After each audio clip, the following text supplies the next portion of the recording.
Hello, good morning बच्चों। थोड़ा जोर से, थोड़ा और।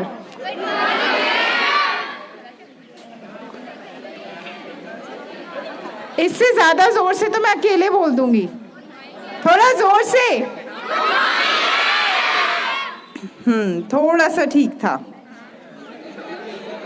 तो अब मैं कुछ भी बोलूं, पूछूं, तो आप पूरी एनर्जी से आंसर करना, ठीक है? उधर पीछे भी बच्चों,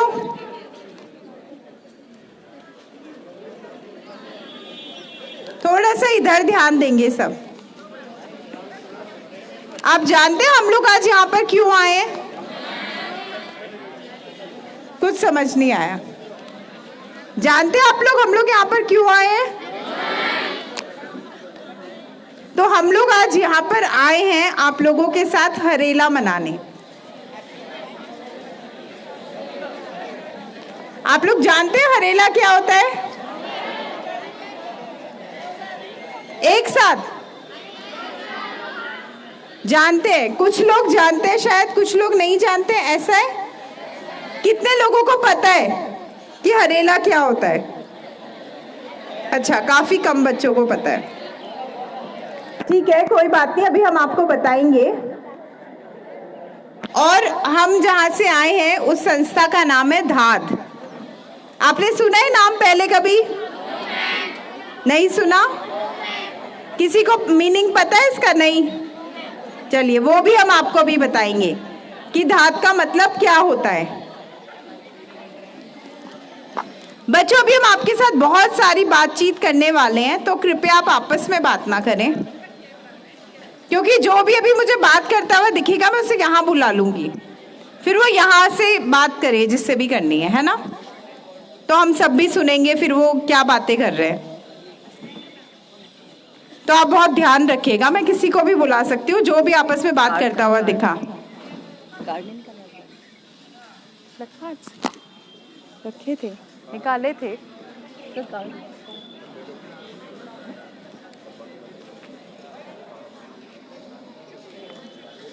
तो बच्चों, आज के कार्यक्रम की औपचारिक शुरुआत करने से पहले मैं हार्दिक धन्यवाद देना चाहूँगी कॉलेज के प्रिंसिपल श्री मिश्र जी का, क्या जिन्होंने हमें मौका दिया कि हम यहाँ पर आएँ, आप लोगों के साथ बातचीत करें और हरेला पर्व मनाएं। तो बहुत धन्यवाद सर। और मेरे साथ जो मेरे साथी आए हैं धाद से, उनका एक छोटा सा परिचय मैं आप लोगों से करवा देती हूँ, है ना? तो हमारे साथ हैं श्री गणेश उनियाल जी। मेरा आग्रह रहेगा सर एक बार खड़े होकर बच्चों को हाथ हिला दे, बच्चों को पता चल जाए कौन है ये। श्री गणेश उनियाल जी हैं धाद के उपाध्यक्ष, और धाद का एक बहुत अच्छा कार्यक्रम है एक कोना कक्षा का, उसके बारे में अभी आपको बताएंगे भी सर। और बहुत जल्द आपके स्कूल में भी एक कोना कक्षा का लगने वाला है, ऐसा मुझे पता चला है। तो सर उसके संयोजक हैं। और हमारे साथ हैं आशा डोभाल जी, आप कोना कक्षा का जो कार्यक्रम है उसकी सचिव हैं और रिटायर्ड टीचर भी हैं, आप ही की तरह एक स्कूल में मैम ने पढ़ाया हुआ है। और हमारे साथ हैं हमारे साथी साकेत रावत जी, जो कैमरा हैंडल कर रहे हैं और बहुत अच्छी अच्छी तस्वीरें आपकी खींचने वाले हैं। और हमारी एक और साथी है कीर्ति जी, वो भी हमारे साथ हैं। और टेक्निकल सपोर्ट के लिए मेरे साथ है शुभम, जो एक रेडियो जॉकी हैं, आप दूरदर्शन केंद्र से इन्हें सुन सकते हैं। और मेरा नाम है अर्चना। तो हम सब आज धाद की ओर से यहाँ पर आए हैं आप लोगों के साथ बातचीत करने और हरेला मनाने। और ये जो बातें होंगी ये सिर्फ कोई ऐसे लेक्चर नहीं होने वाले हैं कि बस हम यहाँ पर आए हैं, हमने बताया, आपने सुना और हम चले गए। हम आपके साथ बातचीत करने वाले हैं, कुछ हम बताएंगे, कुछ आप लोग हमें बताएंगे अपने किस्से, कहानियाँ, एक्सपीरियंस। और जैसा कि मैंने पहले भी कहा कि आप आपस में बिल्कुल बातचीत ना करें, जो भी पूछना है आप मुझसे पूछ सकते हैं, मैं यहाँ पर हूँ। और अगर कुछ बात करनी है तो आप यहाँ पे आके कर सकते हैं, सब लोग सुन सकते हैं फिर कि आप क्या कहना चाहते हैं। अभी हमारे साथी आपको ये कुछ प्लग कार्ड्स दे रहे हैं जिसमें आप देख सकते हैं कि कुछ नारे लिखे हुए हैं, अगर आप देखेंगे तो ये नारे हरेला से जुड़े हुए हैं, वृक्षारोपण से जुड़े हुए हैं। और मेरे साथ आप ये नारे लगाएंगे लेकिन इस एनर्जी में नहीं, नारे ऐसे लगने चाहिए कि मुखमपुर फ्लाईओवर हिल जाए। ठीक है? पक्का? इधर से भी पक्का? ठीक है, मतलब पूरी जोश के साथ कि सबको, जो भी घरों में बैठे उनको सुनाई देने चाहिए वो नारे कि आज यहाँ स्कूल में क्या ऐसे नारे लग रहे हैं। तो पहला नारा जो हम लगाएंगे वो है, मैं कहूंगी चप्पा चप्पा हरा करेंगे और आप लोग कहेंगे हरियाली से धरा भरेंगे। ठीक है? इजी है? चप्पा चप्पा हरा करेंगे, हरियाली से धरा भरेंगे। दूसरा हम एक और नारा लगाएंगे, वो है सुनो हरेला का संदेश, आप कहेंगे हरा भरा हो मेरा देश। सुनो हरेला का संदेश, हरा भरा हो मेरा देश। एक नारा हम और लगाएंगे, वो है पेड़ लगाए पेड़ बचाए, उपज हिमालय की अपनाए। ठीक है? पेड़ लगाए पेड़ बचाए, उपज हिमालय की अपनाए। इजी है? याद हो गए सबको? बोलेंगे मेरे साथ? ऐसे कैसे हो गया फिर? यस मैम, यस मैम, ऐसे। वेरी गुड, मतलब पता चलना चाहिए ना। तो चलिए फिर नारे लगाए, नारे लगाए, नारे लगाए, नारे लगाए। चप्पा चप्पा हरा करेंगे,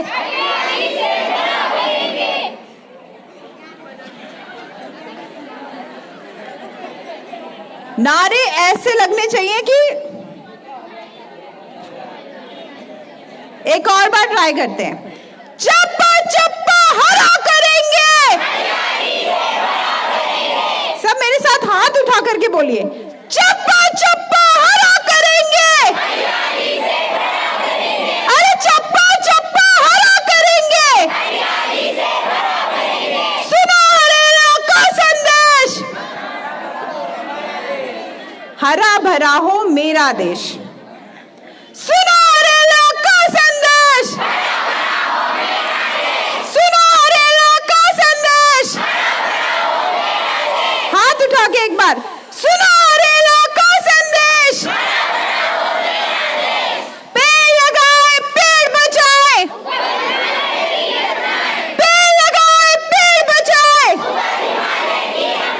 पेड़ लगाए पेड़ बचाए। सुनो हरेला का संदेश, सुनो हरेला का संदेश।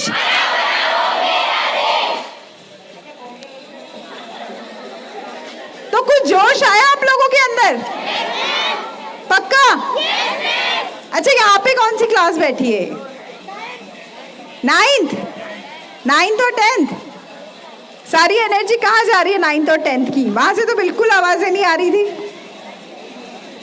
क्या बात है? और यहाँ से सबसे अच्छी आवाजें आ रही थी। इधर वालों के लिए एक बार क्लैपिंग कर दो सब।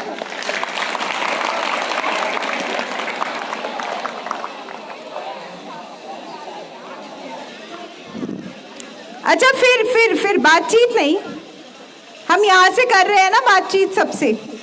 आप लोगों को भी मौका मिलेगा अपनी बात बोलने का, अपनी बात रखने का। अब कार्यक्रम की औपचारिक शुरुआत करने के लिए सबसे पहले मैं आमंत्रित करना चाहूंगी धात के उपाध्यक्ष श्री गणेश उनियाल जी को कि वो आए और धात के बारे में, जो आप लोगों ने कहा ना आपने शब्द पहले नहीं सुना, आपको पता नहीं है धात का मतलब क्या होता है, तो वो आपको बताएंगे कि धात का मतलब क्या होता है और धात किस तरह से काम कर रहा है। श्री गणेश उनियाल जी। थैंक यू अर्चना। आदरणीय प्रधानाचार्य महोदय, समस्त विद्यालय परिवार और प्यारे बच्चों, गुड मॉर्निंग। गुड आफ्टरनून तो नहीं हुआ ना अभी? ठीक है, ओके। तो लग रहा है कुछ अच्छा लग रहा है? ठीक है, तो ये बताओ, धात का नाम आप में से किसी ने सुना है पहले? किसी ने नहीं सुना है? चलिए ठीक है, हम बताते हैं। पहाड़ में एक शब्द है उत्तराखंड के पहाड़ों में, धय लगाना। धय का मतलब होता है किसी एक व्यक्ति को हम आवाज़ लगाते हैं तो उसको बोलते हैं धय लगाना, आवाज़ देना।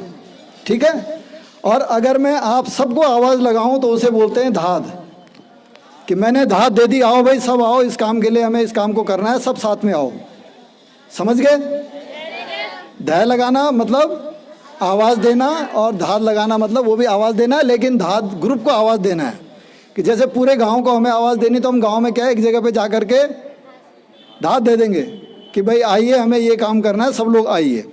ठीक है, धाद समझ गए? उसके बाद हम आज जो आपके पास आए हैं वो हरेला के लिए आए हैं। हरेला का मतलब आप जानते हैं, हरेला में क्या होता है?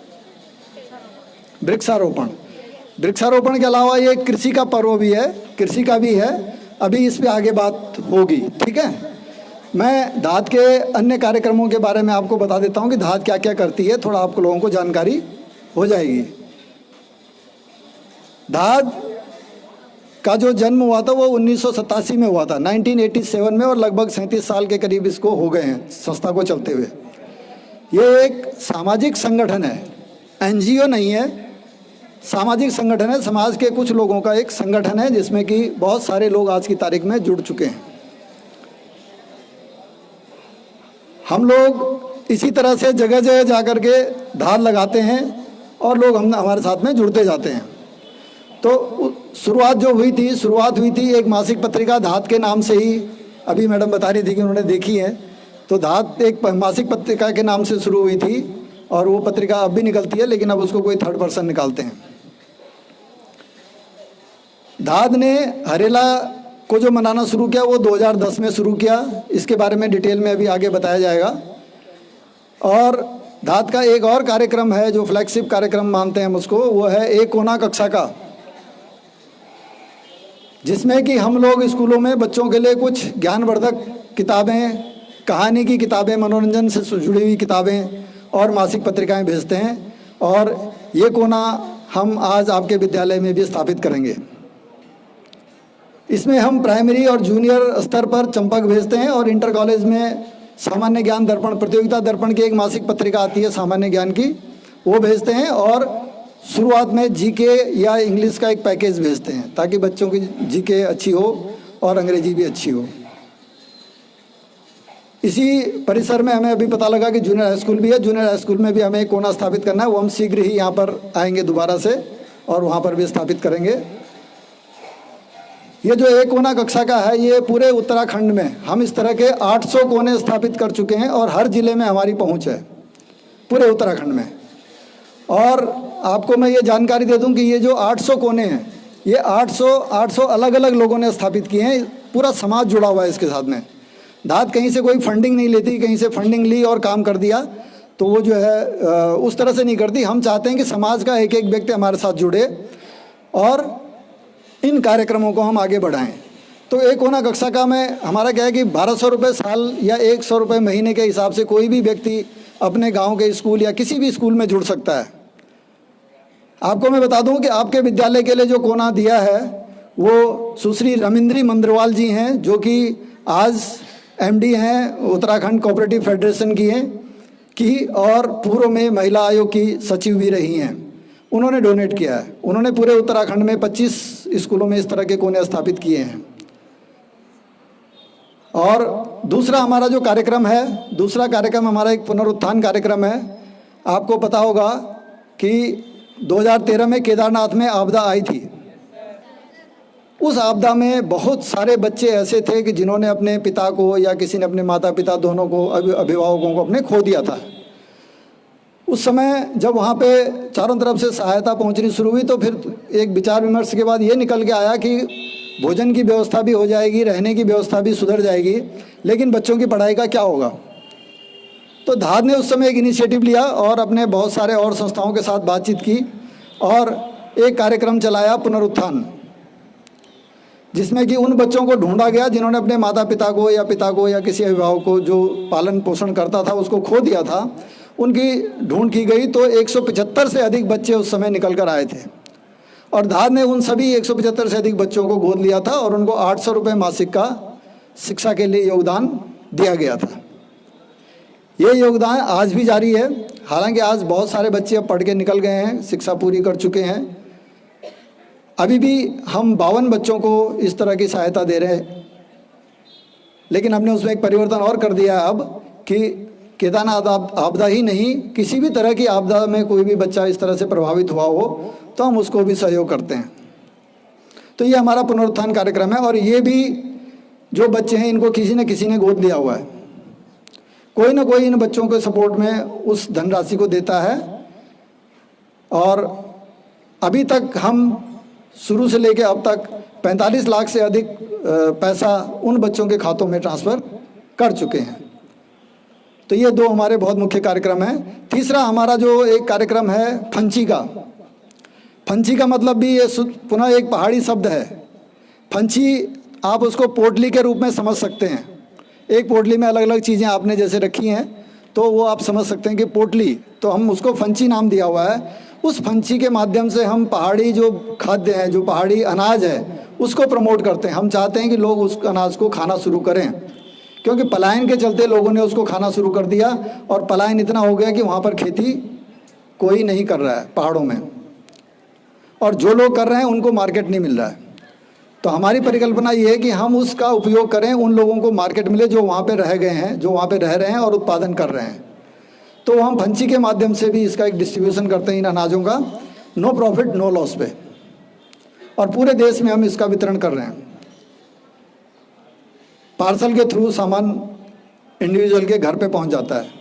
देहरादून में लोकल स्थानीय स्तर पर कोई ना कोई व्यक्ति वहाँ पर एक दे करके आ जाता है घर पे, होम डिलीवरी। इसी से जुड़ा हमारा दूसरा कार्यक्रम है कलेऊ। कलेऊ भी ये भी एक पहाड़ी शब्द है। जो सुबह का नाश्ता होता है उसको कलेऊ कहते हैं। और कुछ क्षेत्रों में कलेऊ, जब लड़की अपने मायके से ससुराल जाती है तो वो कुछ ना कुछ अपने साथ बना कर ले जाती है खाद्य सामग्री, उसको भी कलेऊ बोलते हैं। तो कलेऊ के नाम से हमने एक कार्यक्रम शुरू किया है जिसमें कि हम पहाड़ी भोज के ऊपर कलेऊ फूड फेस्टिवल, हमारा एक स्मृति वन है माल देवता रोड पे, वहाँ पर हम हर महीने एक कलेऊ फूड फेस्टिवल करते हैं और उसमें पहाड़ के भोजन को अलग अलग तरह से परोसते हैं ताकि लोग उसको खाने में रुचि लें, और वहाँ पे काफ़ी संख्या में लोग जुड़ते हैं। मातृभाषा के ऊपर हमारा काम है, गढ़वाली, कुमाऊनी, जौनसारी भाषाओं के ऊपर भी हम काम करते हैं। हिंदी साहित्य के ऊपर भी हम काम करते हैं। हरेला के बारे में अभी आपको विस्तृत बताया जाएगा। कोना कक्षा से ही जुड़ा हुआ हमारा एक कार्यक्रम है फूलदेही। फूलदेही का मतलब कोई बच्चा जानता है?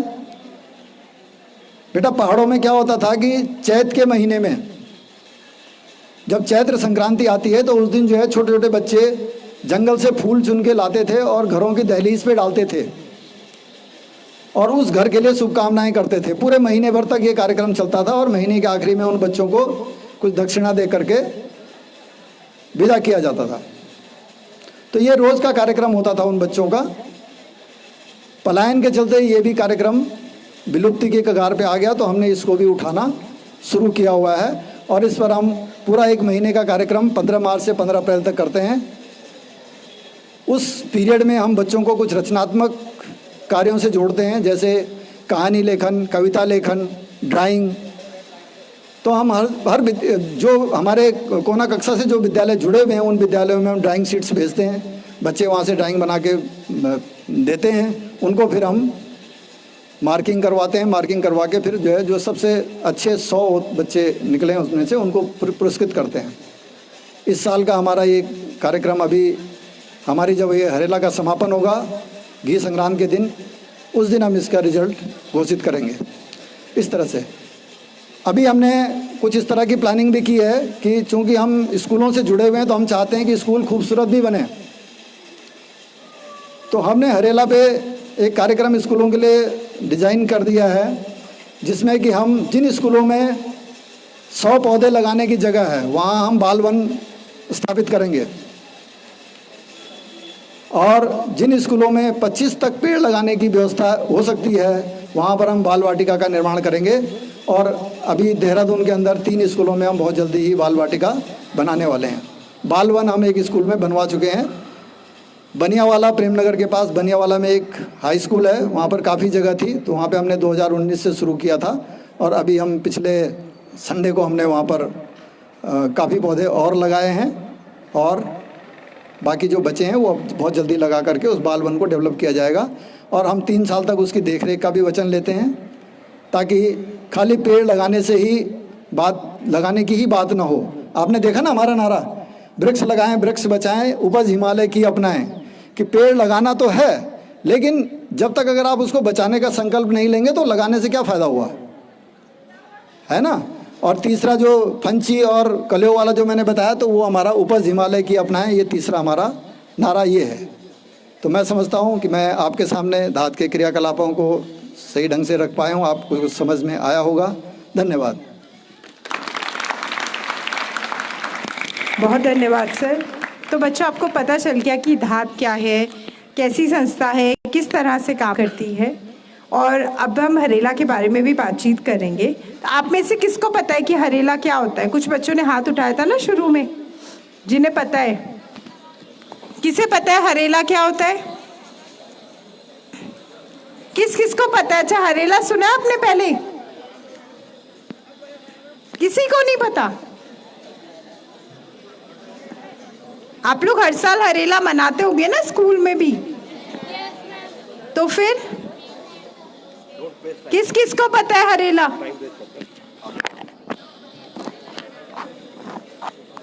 पता है किसी को?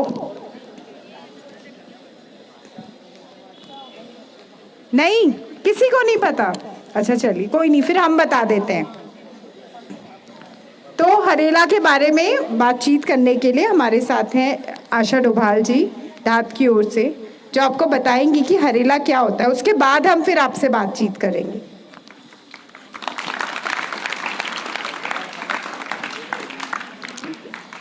थैंक यू अर्चना। विद्यालय के प्रधानाचार्य महोदय और विद्यालय का समस्त स्टाफ और प्यारे बच्चों, हम धात संस्था की ओर से आपका तहे दिल से स्वागत करते हैं, अभिनंदन करते हैं। और एक बार जरा जोर से हो जाए, नमस्ते नमस्ते नमस्ते नमस्ते नमस्ते। नमस्ते किसको लगती है? भगवान जी को। ठीक है, तो अभी तक आप सुन रहे थे और बहुत अच्छे बच्चे हैं, बहुत प्यार से सबकी बात सुन रहे हैं कि क्या कहा जा रहा है। अभी सर ने आपको धात के बारे में बताया और मैं बताऊंगी हरेला के विषय में। सबसे पहले आप सभी को विद्यालय परिवार सहित बच्चों को हरेला पर्व की हार्दिक शुभकामनाएं। बच्चों, आज हम आपके साथ में हरेला मनाने ही आए हैं आपके विद्यालय में। जैसे कि अभी अर्चना पूछ रही थी कि हरेला क्या होता है, नहीं है ना किसी को जानकारी? चलिए हम बता देते हैं। हरेला का मतलब समझ तो आ रहा होगा ना, क्या? हरियाली, है ना। हरेला तो हरियाली, और जहाँ हरियाली होती है वहाँ हरेला मनाया जाता है। जहाँ हरेला मनाया जाएगा वहाँ हरियाली होगी, है कि नहीं? एक दूसरे के पूरक है। तो हरेला एक पर्व है।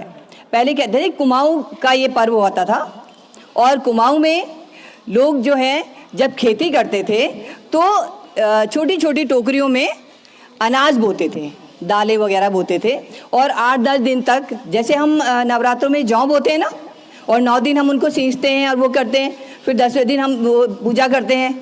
तो ऐसे वो क्या करते थे, छोटी छोटी टोकरियों में 8-10 किस्म के अनाज बोते थे, और फिर रोज़ उनके पानी भी देते थे, और फिर देखते थे कि कौन सा अनाज 9वें दिन कौन सा अनाज सबसे अच्छा हो रहा है, किसकी खेती यानी सबसे अच्छी हो रही है, फसल दिख रही है ना, फसल ही तो है उसके बीच में वो। तो जिसकी भी खेती अच्छे होते थे, लगता था कि इसमें अच्छे पत्ते आए हैं, अच्छा हो रहा है, तो उस साल उसकी फसल वो बोते थे। उस फसल को बोते थे कि इसमें अच्छे पत्ते आए हैं और ये खूब खिल के दिख रही है, तो इसका मतलब इस साल एक फसल अच्छी होगी। तो उस तरह से वो उसको मनाते थे हरेला को, और उसी फसल को बोते थे और फिर उसी की आगे तक उसी की देखरेख करते थे। तो ये हरेला जो है, अब जब हम खेती करते हैं, बोते हैं, तो पूरे महीने हम लगभग लगातार लगे रहते हैं ना उसमें, और लास्ट में ये क्या होता है, एक अगली संक्रांत, एक संक्रांत से शुरू होकर अगली संक्रांत को महीना आता है घी संक्रांत का। तो उस दिन क्या करते हैं, सब लोग अपने घर में पकवान बनाते हैं। गढ़वाल में तो यही होता है ना, पकवान बनाएंगे, यहाँ भी बनते हैं, हम होली दीपावली त्यौहार मनाते हैं। तो जो हरेला का पर्व है इस तरह से मनाया जाता था। अब हम जो त्यौहार मनाते हैं, हमारे यहाँ हरेला को पहले मनाते थे। आपने पहले नाम सुना था हरेला का? नहीं सुना था। तो हरेला का जो पर्व है जब कुमाऊं में बनाया जाता था, लेकिन धीरे धीरे जब पहाड़ों से पलायन होने लगा, सब लोग नीचे उतर के आ गए, तो अब धाद संस्था आगे आई और हमने सोचा कि हरेला को किस तरह से जीवित किया जाए, क्योंकि हमारा अपना एक भी लोक पर्व हमारे उत्तराखंड में नहीं मनाया जाता था। मनाया जाता है? नहीं। तो 2010 से हरेला की शुरुआत हुई। इसको धाद संस्था मनाती रही अपने तरीके से, लेकिन 2015 में 15, 16, 17 इसके बाद से 3-4 साल जो है शासन स्तर पर ये हरेला मनाया जाने लगा। तत्कालीन मुख्यमंत्री जी हरीश रावत जी के मुख्यमंत्री आवास में ये मनाया गया, हरेला मनाया गया, और उसके बाद से धाद की ओर से उनको दिया गया है कि भाई ये हमारा लोक पर्व है और आप इसको लोक पर्व घोषित कीजिए। तब से आपकी हरेला की छुट्टी भी होने लगी है, पहले नहीं होती थी हरेला की छुट्टी। तो ये श्रेय धाद को जाता है आपकी हरेला की छुट्टी का। तो हरेला जब मनाते हैं तो उस दिन आप स्कूल में भी मनाया होगा, सबने अपने अपने मनाया, पेड़ लगाते हैं और क्या करते हैं, सबने लगाए पेड़। कुछ बच्चे ऐसे हैं जिन्होंने अपने घर में भी पेड़ लगाए हैं। किस किस बच्चे ने लगाए, जरा हाथ खड़ा करना। सबने लगाए हैं। कोई एक बच्चा आगे बताएगा?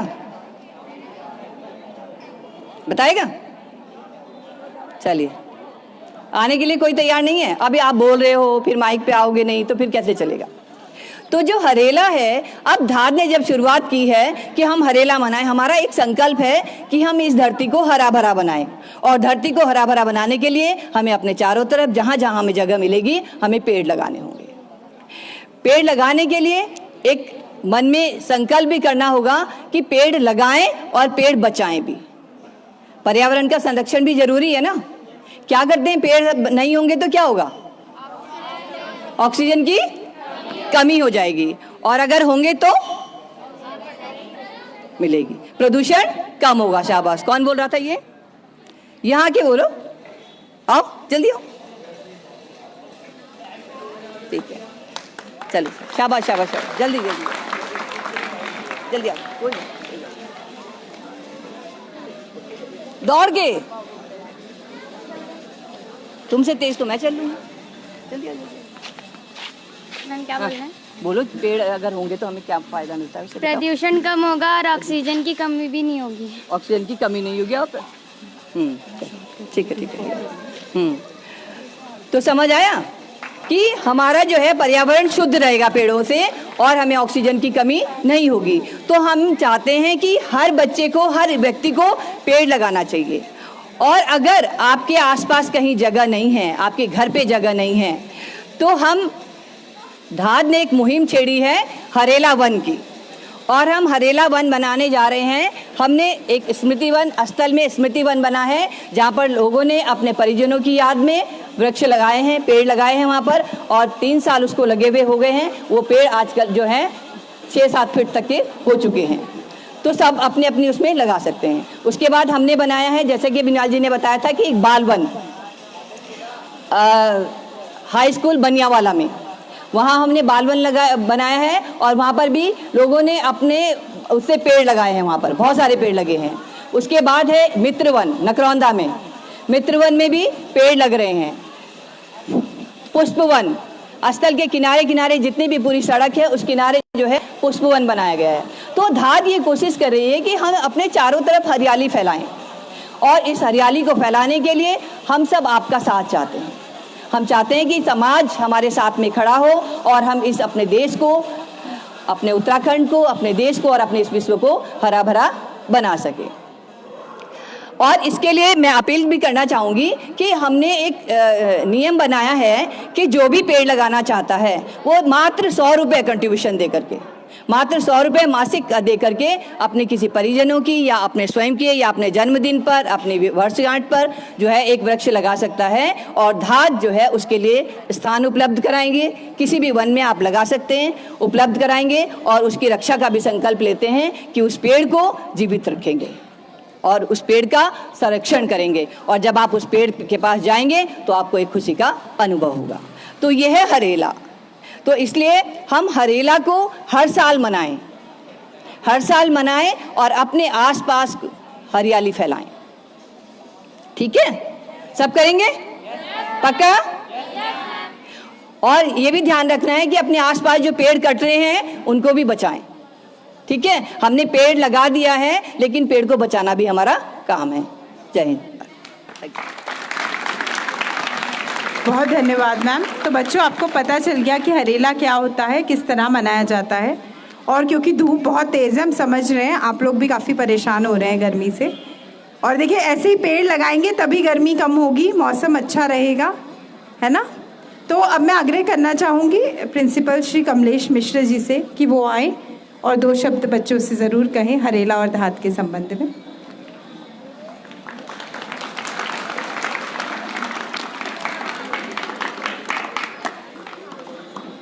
नारायण। आज इस विद्यालय में उपस्थित धात संस्था के समस्त पदाधिकारी महोदय, हमारे सम्मानित विद्यालय परिवार के शिक्षक शिक्षिकाएं, कार्यालय परिवार, आप लोग इस तरह से उत्तर देते हैं कि जैसे स्कूल में पहली बार आए हों। हरेला पर्व अभी पहले 2-4 दिन पहले ही, कब किस तारीख को सर किए थे? 25 तारीख को। कितने दिन बीते? 4-5 दिन। 25 तारीख को मनाया गया, बताया गया और आज आप भूल गए और हरेला सुने भी नहीं। चलो और ना जानो, हरेला पर्व के उपलक्ष्य में ही वृक्षारोपण के बताया भी गया और आप तत्काल भूल गए। तो ऐसी मेधा आप लोगों की रहेगी तो देश का, समाज का कैसे विकास होगा। इसलिए आप लोग इस चीज़ का ध्यान दें कि विद्यालय में जो भी चीज़ें होती हैं कम से कम एकाग्र होकर के ध्यान दे करके सुने। जब सुनेंगे तभी वो हमारे अंतः प्रवेश करेंगी और व्यवहार रूप में आएंगी। सुनेंगे नहीं, अंतः प्रवेश नहीं होगा तो सब चीज़ें जो है लुप्त हो जाएंगी। तो वर्तमान हमारी शिक्षा व्यवस्था कुछ ऐसी है, या इस तरह से हमारी शिक्षा व्यवस्थाएं अंग्रेज़ों के कार्यकाल में हुई कि हम अपनी परंपराओं को भूलते गए और उसी का परिणाम यह है कि आज हमको फिर से उन्हीं पूर्व परंपराओं पर को स्मरण करना पड़ रहा है और उनसे सीखना पड़ रहा है। जिस भारत में सर्प को भी जीवन रक्षा का अधिकार था, वृक्षों को भी जीवन रक्षा का अधिकार था, उस भारत में मनुष्यों को भी ऐसा मनुष्य के साथ व्यवहार करता है कि लगता है कि हम लोग पशु से भी बदतर हो गए हैं। आवाज़ नहीं, मैं तुरंत समाप्त कर रहा हूँ। तो हम लोग अपने अर्थ परंपरा के प्राप्त जो सद्विचार हैं उनको अपनाए रहें, नहीं तो इसी तरह हम लोगों की जो है प्राकृतिक रूप से हम लोगों को, अभी अब कोरोना ने देखा, अभी देख रहे हैं कि यहाँ बाढ़ बहुत है। अब मैं जहाँ आया हूँ वहाँ वर्षा नहीं हो रही। क्यों नहीं हो रही? कहीं बाढ़ है, कहीं वर्षा है, क्योंकि जंगल समाप्त हो रहे हैं, पेड़ समाप्त हो रहे हैं, पर्वत समाप्त हो रहे हैं। तो निश्चित है कि प्रकृति का हम स्वरूप बिगाड़ेंगे तो प्रकृति हमें जीने लायक नहीं रखेगी। तो इसलिए हम सब का दायित्व है कि हम सब अब इस प्रकृति के संरक्षण के लिए, जैसे अभी आपने हरेला या फूलदेई, जो जितने भी पर्व हैं, हमारे लोक पर्व जितने भी हैं, वो प्रकृति के संरक्षण से जुड़े हुए हैं। हम प्रकृति से जुड़ें, जितना अधिक प्रकृति से जुड़ेंगे उतना ही हम स्वस्थ रहेंगे। कि भी जो हम आधुनिक जीवन जीते हैं, थोड़ा चमक धमक रहती है, देखने में लगता है, किंतु प्रकृति से दूर रहते हैं तो हम केवल बाहर से तो चमकते हैं, अंदर से रुग्ण रहते हैं। और यदि प्रकृति के समीप रहेंगे तो भले हम बाहर से न चमकें कि अंदर से स्वस्थ एवं प्रसन्न रहेंगे और हम प्राकृतिक रूप से जिएं। और फिर बच्चों इस चीज़ का जरूर ध्यान रखें कि आप लोगों को जो भी कार्यक्रम हो, कैसा भी के अध्यापक द्वारा या किसी समूह द्वारा या अध्यापक समूह द्वारा बताया जा रहा है, उसको ध्यान दें। आज की स्थिति देख करके बड़ा कष्ट हो रहा है कि 25 तारीख की बात को आप 31 तारीख में भूल गए। तो ऐसा ना भूलें, ऐसा भूलेंगे तो कैसे हम आगे बढ़ पाएंगे। इसी के साथ मैं धात संस्था ने इस विद्यालय का कोना स्थापित करने के लिए चयन किया, इसके लिए समस्त टीम का धन्यवाद करता हूं। धन्यवाद। जी बहुत धन्यवाद सर। और धात की तरफ से मैं आपका विशेष आभार करना चाहती हूँ कि आज आप लोगों ने इतना सहयोग किया कार्यक्रम के लिए। और अब बच्चों कोना कक्षा का जो हमने बताया आपको, कुछ किताबें हम लोगों को भेंट करने वाले हैं। आप में से कुछ बच्चे ऊपर आ जाइए, आ जाओ, 3-4 बच्चे आप ऊपर आ जाइए बेटा, आइए आइए, फोटो खिंचानी है बस, कुछ नहीं बोलना, आ जाओ आइए। और ये कोना भेंट का एक औपचारिक हमारा कि ये किताबें आप बच्चों को पढ़ने के लिए मिली है। इसमें कहानी की भी किताबें हैं, इंग्लिश रैपिड स्पीकिंग भी है, और अब आपकी मासिक पत्रिका भी आया करेगी। और ये कोना भेंट हो रहा है सुश्री रमेंद्री मंद्रवाल जी के सौजन्य से, उनके सहयोग से ये कोना भेंट हो रहा है।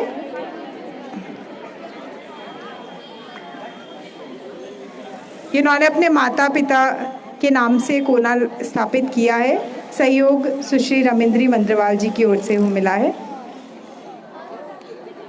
तो आप सब बच्चों किताबें पढ़िएगा, और अगर और भी कोई किताबें हैं जो आप पढ़ना चाहते हैं तो आप बता सकते हैं अपने टीचर्स को, वो हम तक बात पहुंचा देंगे।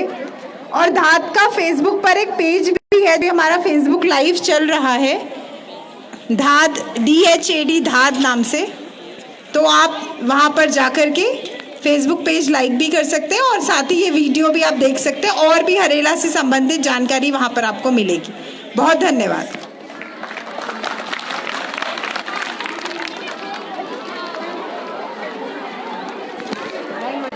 चलो